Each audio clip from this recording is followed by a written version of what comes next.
s'avance vers lui, la profondeur pour Brian Bomo. Restez dans des carabines. Et les secondes.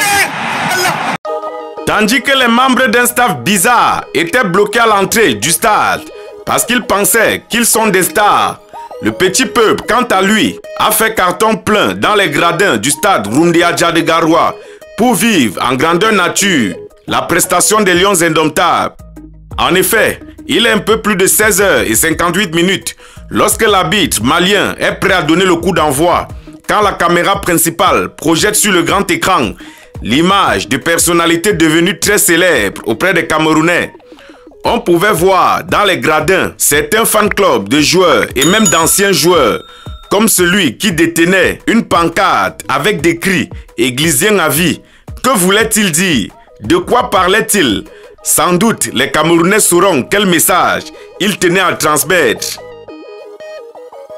Pour ce qui est de la rencontre, proprement dit, il fallut être aveugle pour ne pas constater que les deux équipes se neutralisaient avec un niveau de joueurs presque tous moyens. Néanmoins, certains joueurs en individuel ont fait étal de tout leur talent, entre autres le jeune crack Carlos Baleba, par qui on a pu vérifier le proverbe camerounais qui dit qu'on ne barre pas le contrôle orienté. Christian Mungang Bassogok, avec sa percussion toujours aussi fulgurante que les décisions du comité exécutif de la FECAFOOT.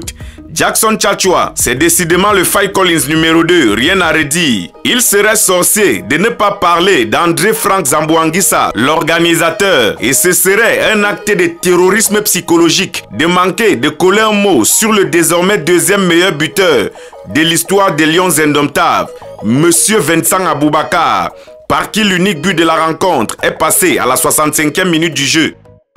Les populations du Nkam, du Mayo Danaï, du Kunki, de la Mesam, de la KDI disent merci à Marcus Brissus Ier pour cette énième victoire.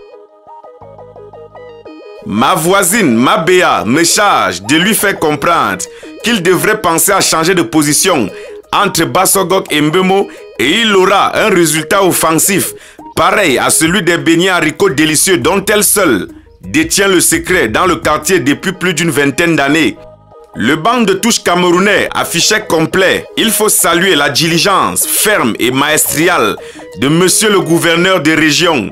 Le message de Garoua était très clair. L'imposture ne devrait plus être une définition camerounaise. Les Lions indomptables ne sauraient être la chasse gardée de personne. Ils sont une propriété de l'État du Cameroun, de tous les Camerounais et en particulier de celui qui incarne les institutions de la République. Autre fait marquant, la complicité entre les U20 et leurs aînés après la rencontre dans les vestiaires est un beau message d'amour et de paix, de dialogue et de fraternité et surtout de patriotisme. Nous osons croire et penser que les autres ont compris le message, ce message d'union et de force. La compréhension partielle et parcellaire de la vie peut nous faire passer à côté de bons résultats. Bravo Lions indomptables du Cameroun. Mention honorable à la Fédération camerounaise de football. Restez concentrés pour le match face au Zimbabwe dans quelques jours. Nous allons vous accompagner tant que vous respectez vos encadreurs. Quelles sont vos impressions par rapport à ce match Cameroun-Namibie que vous avez regardé de près ou de loin? Vos réponses attendues en commentaire. Nous sommes ensemble pour la suite.